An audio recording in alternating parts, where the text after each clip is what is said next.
Hello and welcome to week 10 here at the Dramasaurus. We've hit the double digits and our theme is video games.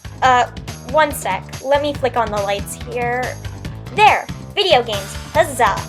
Now over on the Tumblr, I asked you all what you would like to see me do for this week. And sorry, Swiname, but I realized I don't have a capture card or the patience to download an emulator and replay through 28 hours and 57 minutes of heartbreak. So instead, I'm going to do something a bit different. If you didn't already know, I'm a big fan of the game theorists. All of them are incredibly observant and well articulated in MatPat's voice.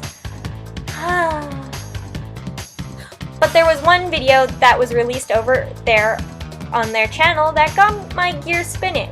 Our Video Games Anti-LGBT.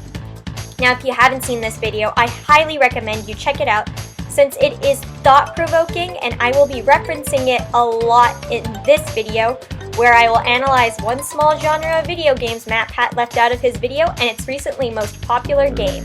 So put on your theorist caps and get your game on, Dramasauri, because I'm going to blow your minds up. Wait a second. Get your game on? Wrong! Warning. This video will contain spoilers to Dramatical Murder and Dramatical Murder Reconnect, both of which I am a fan of. Do not think this video was made to bash the series. I love the games dearly. Also, I apologize for any names I proceed to butcher in this video. Since we are talking about DMMD and DMMDR, this video will contain the following triggers, which I'm not going to read out because holy bananas, that's a long list. If you want to just see my final conclusion and shameless plugging, I'll have a link right here for you to time jump. Viewer discretion is advised. You have been warned. Now, immediately after watching MatPat's video, my brain jumped to a genre that is relatively well known but wasn't mentioned, BL visual novel games. And the one game that my mind raced to was Dramatical Murder. For those of you who have never played Dramatical Murder, Dramatical Murder follows the story of Aoba Saragaki, who lives in a futuristic Japan on the island of Midorojima, which has been split between the Platinum Jail Resort run by the Toll Company and the Old District where the original residents of the island now live. Within these districts, the advancement of technology still shows since many people use all-mates, artificially created beings that can be equipped with various forms of technology or artificial intelligence. Two popular games have also evolved to become competitors and the basis for this new technology-based culture, Ripsties and Rhyme. Ripsties, or Rib, is a fist-to-fist combat game which has contributed significantly to the progression of turf wars within the Old District, leading to the formation of gangs and in some cases the mysterious disappearances of members of these teams. Rhyme, on the other hand, is quickly competing with Rib to become the game of choice since it is a fantasy fighting game where your all-mate can be used to fight in a turn-by-turn way unless you are challenged in a dry fight, where the player can be injured as well. As the story progresses quickly, we are introduced to the characters who may or may not be your love interests, and depending on which choices you make, you can learn about their backgrounds, leading you to figuring out the truth behind the Toll Company and unlocking the good or bad endings with each love interest. That's the simplest way I could think of to explain it. Who are these love interests? Let's analyze the characters while keeping in mind the common traits of LGBT characters from MatPat's video. Aoba Saragaki, our little blue Hawaiian punch mulleted protagonist. For starters, Aoba was a creation. That's right, Aoba was made in a lab along with his twin brother Sei through genetic modification and experimentation, and has the ability to control people's minds or destroy them using his voice, an ability he dubs as Scrap. Scrap is what ultimately led him to sparing his own life by splitting his mind into three sections: himself, his restraint, and his desire, who many of us know as Sly Blue, his rhyme name, and the name for the physical manifestation of his Scrap ability. Since Aoba sometimes fluctuates between himself and Sly Blue, it is possible to conclude that Aoba has dissociative identity disorder. This leads to him struggling to control the voices in his head, as he mentions as a child, leading to him having a history of schizophrenia. On top of this, Sly Blue his desire has been noted to be incredibly violent, making Aoba violent, inhuman, and mentally challenged, in contrast to the lingering third identity of his restraint, who is known as, totally smooth segue, Ren, his all-mate. Now first off, Ren began as a manifestation in Aoba's mind. After Aoba discovered an abandoned All-Mate though, Ren transferred himself into the All-Mate so he could keep Sly Blue and Aoba balanced since he is the restraint. After the rhyme incident, however, Ren forgot who he truly was, leading him to eventually figuring out and becoming conflicted on his feelings for Aoba. I should note, Ren is not violent and doesn't seem to have any mental illnesses or challenges, minus the fact that he is one of the identities Aoba has, or had. Not to mention his option of being one of the love interests leads into many discussions as to whether or not this engagement is one of the many unconventional social interactions like incest, bestiality, and borderline narcissism. Or self-cest, since Ren eventually goes on to live in the body of Sei, Aoba's twin brother. Ultimately, Ren can be identified as an inhuman character. What about Aoba's first childhood friend Koujaku? Well, Koujaku on the surface seems to be your typical womanizer character. Sure, he's the leader of a rib group Benishigure, which basically makes him a gang leader, and he is the son of a Yakuza member, but look, he doesn't seem too bad. Oh, the contrary. First off, Koujaku was a test subject to To. Thanks to tattoo artist Ryuho, who was given a new form of human control technology through his tattoos thanks to To, he goes to town on the young unwilling subject using the Tabori method of tattooing. And later, Koujaku learns what Ryuho's message of learn to control your anger meant. By this I mean Koujaku loses his temper, his tattoos take over, activating his literal beast mode, and he goes on a killing spree, killing his mom in the process. Ouch. This leads to Koujaku being riddled with self-loathing and anger for his actions while under the influence of the tattoo. To put it simply, Koujaku is a criminal, a murderer, and also inhuman. Do you know who else is inhuman? Clear.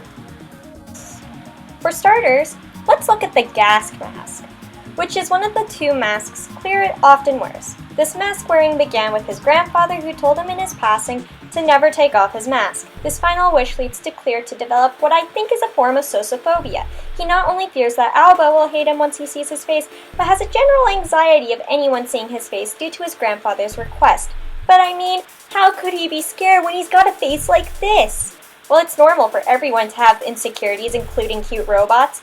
That's right, Clear, or R-2E-054, if you want to get technical, is one of the defective robots of the toy company made to originally brainwash the masses. Inhuman, not to mention that Clear tends to bottle up his feelings a lot behind his giddy grin, often leading to him becoming visibly angry or having an outburst. Talk about emotional instability. Noiz is one of the more interesting cases for our analysis. For starters, Noiz was labeled an embarrassment by his family since he was unable to feel pain anywhere except his tongue. This has led many within the fandom to believe that Noiz has SIPA, or congenital insensitivity to pain, which is under the HSAN, or hereditary sensory and autonomic neuropathy family of genetic disorders, leading it to be known as HSAN4. Something to keep in mind here is that out of the few documented cases of SIPA, children often do not make it past age 3 due to overheating. Not to mention that if children do make it past age 3, many with this condition die at the age of 25. Take into consideration, Noiz was neglected and isolated from his family for having SIPA. It's a miracle he was able to run away from home in Germany and survive to 19 on his own. So a neglected child with SIPA. What else is Noiz known for? His inability to comprehend others due to his condition are the leading cause of his lone wolf tendencies. Oh, his notorious rhyme gang Rough Rabbit is another thing I should note, since once again, a love interest is labeled a criminal. Not to mention, due to his condition, not only is he inhuman, but Noiz separates himself from other people because he considers himself to be inhuman. Help! He's become self-aware! But taking the cake for the most criminal character, though, has to be the character the fandom has a general distaste for and has dubbed his route to be the Cinnamon Challenge. Mink. Like Noiz, he is a foreigner, but he is also a convicted criminal who managed to escape prison. How is unknown and parallels to the backstory of the other foreign character Noiz. He is the leader of a rib gang called Scratch, whose logo is a rainbow. But don't let that fool you, Mink is merciless. He is shown to be abusive and commanding, not to mention he uses and abuses Aoba and his root. To on record calls his gang a group of terrorists. And if this doesn't go to show you how negative Mink is, let's throw in one more element. He has survivor's guilt, which is connected to post-traumatic stress disorder. After his entire village was captured and experimented on and killed by To, Mink survived by escaping. He took it upon himself to get revenge for his clan by killing To, but as many have seen in his CGs, Mink is temperamental and aggressive, only interacting with others when needed. He rarely sleeps in Dramatical Murder and refuses to make connections with any others, even calling his all-mate a good. One more thing, the reason why To tracked down his tribe is because the only one of the clan's members knew how to make this concoction with medicinal herbs that, when mixed with the human body's natural chemicals, enhanced their body odor and altered people's minds. Mink is assumed to be the only person who knows how to do this, and has what is the equivalent of a scent scrap ability, able to identify people and others by their distinct smell. This is what leads Mink to identifying Sly Blue within Aoba, and Aoba's ability of scrap, making him the ultimate tool Mink needed to break in for his revenge plot. So Mink is also pulling the Inhuman card by having this ability. One more thing, Mink is the only love interest who is a person of color, and he has the most negative and longest rap sheet compared to the other interests. But wait! I hear a Nani yell from the depths of the internet. What about Virus and Trip? I knew someone who followed my DMMD walkthrough was going to bring those two up! To begin, no. Virus and Trip are not twins, and I will treat them as separate entities. Let's start with the strong man, Trip. Trip has a history of being temperamental. He disliked other children when he was young and would often beat the living daylights out of them. He had a surgery like To and Virus to make himself immune to Sei's ability to give life to beings through his eyes. One more thing, Trip is a known member of the Yakuza and Morphine, the Rib team that has been abducting and eventually revealed to be brainwashing other Rib team members while being a part of the Toll Company. Trip is also obsessed with Aoba, much like Virus, and has been known to stalk Aoba. He is abusive and masochistic. He enjoys seeing Aoba struggle, and one can even go as far as to say he enjoys seeing Aoba in pain. Top that off with the fact that he and Virus erased Aoba's memories of using scrap when playing Rhyme, ultimately erasing Ren's memories as well so they could keep Aoba for themselves like he was a toy, aka the Rhyme incident, and well, you can say that Trip likes to objectify his idol and ultimately be dominant. Virus also had the same surgery as Trip, and even though he is not the strong arm of their duo, he is the brains. Siding with the Yakuza and Morphine, he's been with Toll's company for a long time. He shares a heavy interest in Aoba, which leads to the shared possessiveness with Trip towards him, along with the same ocular surgery. Add this along with the obvious emotional abuse of Aoba through his masochism, and well, you got yourself a well-educated villainous stalker that has a really good taste in wine. I know I said I was going to keep these two separate, but do you see something other than them looking similar? Even though they are the criminal characters with a blatant need for power and control, they are the two closest to normal love interests we have, and guess what? They are the only two who have just bad endings! Now let's look at all of the interests and our protagonist. Notice the trend? All of them have negative connotations that make them frown-worthy, and one common trait for Koujaku, Noiz, Mink, Trip, and Virus all subject Aoba to some form of non-consensual sex. Speaking of non-con and negative connotations, let's talk about the bad ends, which are more deeply revealed in Dramatical Murder Reconnect. All of these bad ends highlight more of the negative social aspects that revolve around sexuality and society in general. Ren's most notably has come under fire for bestiality, incest, and self-cest, but his bad end goes as far as to involve blood play and cannibalism. Noiz also has blood play and can be a giant reference to self-harm, since Noiz continues touching Aoba knowing that the contact will allow him to experience the pain he had been lacking outside of his mind more. This also crosses over to Aoba and causes him pain as well, so they're basically killing each other. Koujaku has blood play, pet play, and self-harm, considering Aoba forces Koujaku into him. This is also non-con, considering there is no way Koujaku can fully consent if he's mentally unstable. Clears involves objectification to the extreme, since he steadily removes parts of Aoba's body until he becomes a living doll. Mink's looks like it's the most tame, since he engages in revenge sex with Sly Blue. then decapitates Aoba since the head is the most sacred part of the human body and holds the soul. So, religious extremism? I'll leave that to you to decide. But is this all really one game's fault? I beg to differ. For more thought and research, it might be the entire boys' love and yaoi background in general. These tropes of non-consensual sex, rape, general emotional and physical abuse are common with most yaois, doujins, doujinshis, and other BL visual novel games. Even light play games like Vampire Darling clearly display this neglect with certain characters. In terms of novels and manga, the one I think can be dubbed the most infamous example is Sekaiichi Hatsukoi's Yoshino Chiaki no Bai, where the series protagonist, while ill, feverish, and admittedly half-conscious, is raped by his childhood friend and editor. And time after time after time, we see non-consensuality used as a way to advance one's romantic relationships, leading to spectrums of abusive relationships. Now I know what you're thinking, BL and yaoi fans. You feel slightly miffed or mortified that you enjoyed this series. You feel like you should never experience any form of joy and want to curl up somewhere and reevaluate the series you held dear and your life decisions. Let me tell you, I was there too when I realized this trend while researching. But lift your head up and look to the beautiful scenery because I bring you some hope. Admittedly a small bit of hope, but something to help you out. Let's start with two characters I didn't analyze earlier, Sei and Mizuki. What do these two have in common? Well, for starters, both Sei and Mizuki are non-romantic interests. They are secondary characters, and even though Mizuki does have a root in Reconnect, it focuses on Aoba and Mizuki's friendship more than romantic interest. Some may look at Mizuki's presence as some form of compensation for the other character of color who has become loathsome for many within the fandom, but Mizuki does something more. Despite being brainwashed and manipulated by morphine and almost dying, despite his self-loathing, and despite the close past he has with Aoba as his second childhood friend, he doesn't use Aoba and doesn't see him as a romantic interest.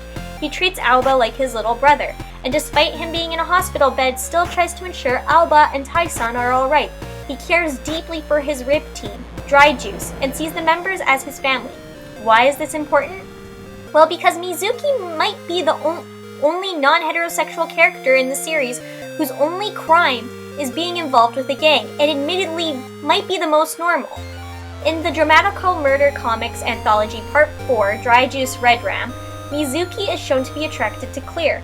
Throughout the series, though, there are no other hints to his sexuality within the gameverse, leading me to believe that Mizuki is possibly bisexual or homosexual, and if this is true, he is a more positive representation of the LGBT community than any of the other love interests. As for Sei, this first person to interact with Aoba in the game, Sei is also just a secondary character, but his androgynous appearance does lead to an interesting analysis on gender identity within the futuristic setting.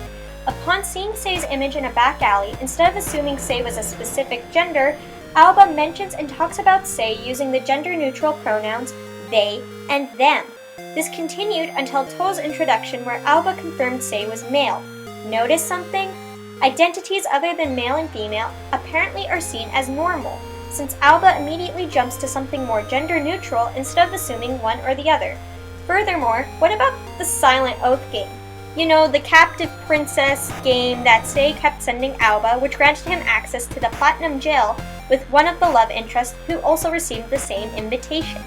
In this game, Sei is represented by not the Blue Knight, which is Aoba, but as the princess with blonde hair and a pink dress. Sei sees himself as being the captive princess, which makes sense considering his situation, but this could possibly suggest that Sei sees himself as a gender-neutral figure, or gender-fluid figure. I mean, the skirt he wears on top of his jeans support this theory a bit in of itself. Furthermore, let's talk about some of the good ends as well, since you always have a chance of landing these as you make your choices, or just choose to see the good end and reconnect, in which case you have a good end guaranteed. Starting with Koujaku. This is the only reconnect good end route where Aoba openly says I love you before the love interest does. On top of this, the entire sexual engagement is consensual through communication and a clear yes from both parties.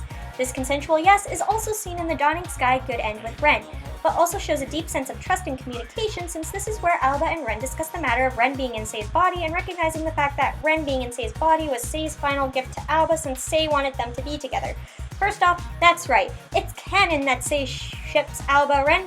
Secondly, communication is not only present on this topic that they both were uncomfortable with, but continues through into their sexual engagement. You know where else this communication is strongly seen? You might want to take a seat for this one because it's a bit of a doozy. Mink's reconnect route. That's right, Cinnabon's Bara Dad's route has one of the strongest forms of communication and consent. But Jay, I hear in the distance, he's Cinnamon Challenge! He's bad! Disgruntled bad noises! Yeah, that's how I felt before I played the Reconnect Good End route. Now hear me out here. After basically disappearing off the face of Midorojima for a year, Aoba and Ren eventually find Mink in where some fans have concluded is around Colorado or New Mexico, the location of this tribe's homeland. Despite him telling Aoba to leave, our blue-mulleted protagonist decides to stay. Over the duration of weeks, Aoba notices how Mink has changed and is avoiding him. This avoidance isn't out of scorn, but of guilt and self-loathing. Mink already has a history of survivor's guilt and is well aware of his unlawful and wrong actions. To atone for his actions, he not only stayed alive, even though he planned to kill himself after avenging his family and his tribe, but denied himself the ultimate wish of death. Furthermore, he immediately cut off all ties to Aoba and the rest of the gang. Despite the avoidance, Mink shows concern for Aoba's well-being. And when he finally makes physical contact with him by gently caressing his face, he stops himself, realizing he's crossing a line. That's when we see them address the obvious issue of, is this really okay? From there, the amount of communication and consent skyrockets, and well, a character I once had a strong distaste for made me reconsider. It's not only relationships that are portrayed positively in Reconnect, but the change seen within characters as well. I already paid credit to Mink where credit is due, but Noiz, whose Sippa is cured by Aoba's scrap if you successfully completed it, not only reconnects with his family back in Germany, but is a great example too. This successful scrap leads to Noiz becoming more sociable, and helps him begin to understand how relationships work. Not to mention it helps boost his confidence by making him feel more human. I mean, if him scooping up Aoba at Junk Shop Haybon isn't an obvious sign, him sitting down with Tai-san and asking for permission to take Aoba to Germany and expressing how Aoba is free to come back whenever he feels like it is a sign of a healthy relationship to come, and Noiz understanding how Aoba and Tai-san's relationship is important. Clear's confidence becomes stronger as he shows Aoba his family home and faces his maskless reflection in a mirror, leading him to finally accepting himself for who he really is. His ability to show Aoba his grandfather and talk openly about his past shows a strong sense of trust and communication within their relationship as well. But the strongest change has to be seen within Aoba himself. After completing all the Reconnect routes, you not only unlock Mizuki's route, but Aoba's, where we learn about his struggle with his DID and schizophrenia as a child, and his fear of abandonment, which he develops from first being an orphan, then again when he is left by his parents Nine and Haruka with Tai-san. Add this to his teen years where Sly Blue had the most control and Aoba was a violent, fearsome rhyme player. Then to now, where he finally receives contact from his dad Nine in the form of a postcard and doesn't choose a single one of the original love interests. We see a positive representation of not only overcoming mental health issues, but of the community in general. Even though Aoba has engaged with relations with several men and has a painful past, he is no lesser than anyone else. The fact he took down a corporation hell-bent on taking over the world at the ripe age of 23 puts him above most when I think about it. Not to mention Nine, though an adoptive parent of Aoba, does show some signs of holding the same genetically engineered background as Aoba.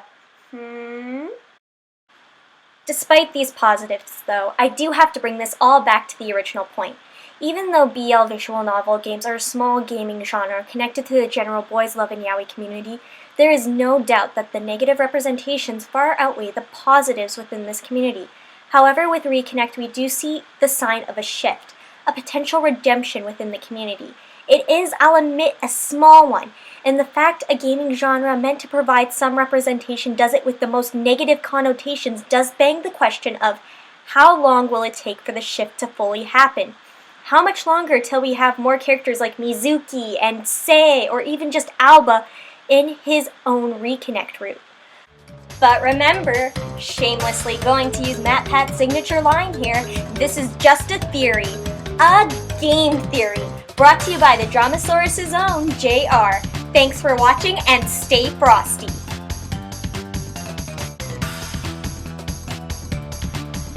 So if you made it this far, then congratulations! You just watched the longest video on the Dramasaurus channel. But here's where I start the shameless plugging. First, totally check out the Game Theorist channel where MatPat first brought this to the attention of his theorists, like me.